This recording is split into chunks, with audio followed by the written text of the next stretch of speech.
শেরপুর পৌর শহরের motorcycle, autorickshaw ও পথচারীকে চাপা দেয় একটি দ্রুতগতি মাইক্রোবাস।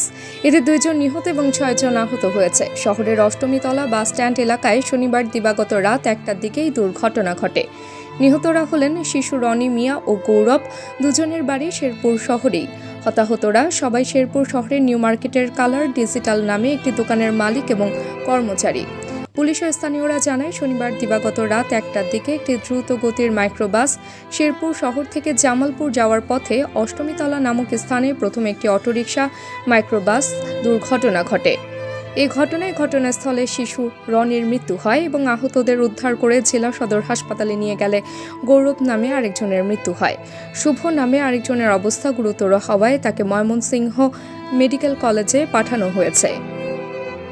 বিষয়টি নিশ্চিত করে সদর থানার ভারপ্রাপ্ত কর্মকর্তা মোহাম্মদ জুবাইদুল আলম জানান, এই ঘটনায় পরবর্তী আইনগত ব্যবস্থা গ্রহণ করা হবে।